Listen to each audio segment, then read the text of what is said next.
Las cruzadas. Una palabra que nos trae a la mente, ¿qué? Caballeros, fe, batallas, pero también poder, ambición brutal. La verdad es que es una mezcla de todo eso. Entonces, ¿qué fueron en realidad? Hoy vamos a meternos de lleno en uno de los capítulos más complejos y, la verdad, más malinterpretados de la historia. A ver, ¿de qué iba todo esto? ¿Era pura devoción, una guerra santa en toda regla? ¿O había algo más? Intereses, política, dinero. Esa es la gran pregunta, el nudo de toda esta historia que vamos a intentar desenredar. Ok, para entender bien todo esto, vamos a seguir un mapa. Primero, veremos cómo estaba el mundo en ese momento, un mundo tenso. Después, el llamado que lo cambió todo. Veremos la furia de la primera cruzada, cómo las cosas se fueron complicando, una historia increíble de diálogo en medio del caos, y al final, bueno, ¿qué nos queda de todo esto? Muy bien, empecemos. Para entender de verdad por qué miles de personas de repente dejaron todo, su casa, su familia, para marchar a una tierra lejanísima, tenemos que hacer un viaje al siglo XI, un mundo muy diferente al nuestro. A ver, esto de las cruzadas no pasó de un día para otro. Para nada. Fue como una olla a presión que llevaba siglos calentándose. Pensemos un poco.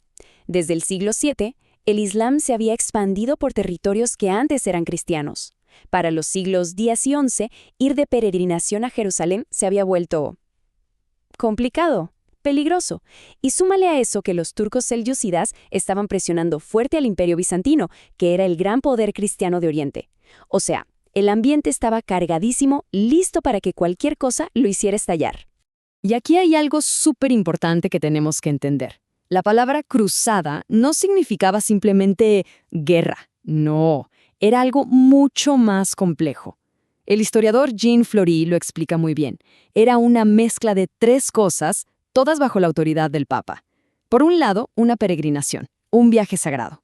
Por otro, un acto de penitencia, o sea, una forma de limpiar los pecados. Y sí, claro, también era una campaña militar. Esa combinación, era potentísima. Y, como veremos, también muy peligrosa. Y en ese mundo tan tenso, solo faltaba una chispa. Y esa chispa llegó desde un lugar llamado Clermont. Estamos en el año 1095. Imaginen la escena. El Papa Urbano II, en Francia, frente a una multitud de nobles, de obispos, se para a hablar. Y las palabras que va a pronunciar, bueno, esas palabras no solo van a marcar su tiempo como papa, van a cambiar la historia. Para siempre. El discurso de Urbano fue una genialidad de la comunicación, digámoslo así. No dijo vamos a atacar, no, lo planteó como una misión de ayuda, de rescate. Hay que ayudar a nuestros hermanos cristianos de Oriente, dijo. Hay que recuperar el acceso a los lugares santos. Y esa idea, la idea de ser un defensor, de ir a ayudar, caló hondo, resonó con una fuerza increíble por toda Europa. Y la gente respondió, vaya si respondió. La respuesta fue masiva, abrumadora. Imaginen, príncipes, caballeros, pero también gente común, campesinos. Todos se apuntaron a lo que después llamaríamos la Primera Cruzada. Una aventura que sí terminó en una victoria, pero una victoria teñida de sangre. Si lo vemos fríamente desde el punto de vista militar, la Primera Cruzada fue un éxito que nadie esperaba. Consiguieron tomar Jerusalén, que era el gran objetivo. Crearon reinos cristianos allá en Oriente. Pero, y este es un pero gigante, ese éxito tuvo un precio altísimo. La violencia fue brutal, hubo masacres, excesos terribles que mancharon todo el movimiento. Es el lado oscuro de esta historia, uno que es imposible ignorar. Pero aquí es donde la cosa se empieza a complicar de verdad, porque después de ese primer impulso de fe, en las cruzadas que vinieron después, la motivación religiosa pura empezó a mezclarse con otras cosas, con ambiciones, digamos, mucho más terrenales. Y este cuadro lo deja clarísimo. Fíjense el cambio. Al principio, en la primera cruzada, la idea era ayudar a otros cristianos, recuperar lugares santos, hacer penitencia. Pero avancemos en el tiempo hasta la Cuarta Cruzada. ¿Y qué tenemos? Intereses políticos, ambiciones económicas, y el resultado final fue el colmo de la ironía, el saqueo de Constantinopla en 1204. una ciudad cristiana saqueada por otros cristianos. Fue una traición total, una herida que duró siglos. Incluso la cruzada más famosa, la de las películas, la de Ricardo Corazón de León contra Saladino, nos muestra que todo era muy complejo.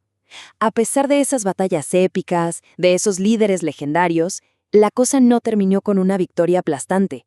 Terminó con un acuerdo, una negociación. Jerusalén no se recuperó. Esto nos enseña que la realidad en el terreno era mucho, pero mucho más complicada que el ideal original. Pero esperen, porque en medio de tanto conflicto, de tanta guerra, aparece una historia que rompe con todo. Una historia que nos muestra que quizás había otra manera de hacer las cosas. Mientras los ejércitos se masacraban, hubo alguien que pensó diferente.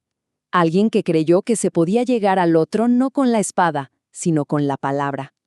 Un camino de encuentro, no de choque. Y esa persona fue Francisco de Asís. En plena Quinta Cruzada, en 1219, hizo algo que a todos les pareció una locura. Se fue a Egipto. Sí, pero en vez de una espada, iba desarmado. Cruzó las líneas enemigas para buscar una reunión con el sultán Al-Malik al-Kamil. Imaginen la escena. No fue a pelear, fue a hablar, a ofrecer un testimonio pacífico de su fe. Fue un acto de una valentía increíble que nos muestra que había otra forma de entender la misión cristiana. Ok, entonces, ¿con qué nos quedamos de todo esto? ¿Cómo le damos sentido a esta historia con tantas caras, con tantas contradicciones? Entonces, volvemos a la pregunta del principio, ¿fe o poder? Y la respuesta es que no es una cosa o la otra. Las cruzadas fueron un fenómeno increíblemente complejo. Nacieron, sin duda, de una fe religiosa muy profunda, pero también de la mentalidad de esa época, la mentalidad feudal. Se mezclaron con ambiciones muy humanas de poder, de riqueza, y al final fue una mezcla de buenas intenciones y consecuencias desastrosas. Errores de los que con el tiempo la Iglesia ha tenido que aprender. Y esto nos deja pensando, ¿no? Nos deja con una pregunta que sigue tan vigente hoy como entonces. Cuando vemos cómo las creencias más profundas de una persona o de un pueblo pueden mezclarse con la política, con el dinero, con la ambición, ¿qué lecciones sacamos de ahí para nuestro propio mundo? La historia de las cruzadas, con sus héroes y sus villanos, con su fe y su violencia, al final es un espejo que nos sigue mostrando lo complicado que es el ser humano.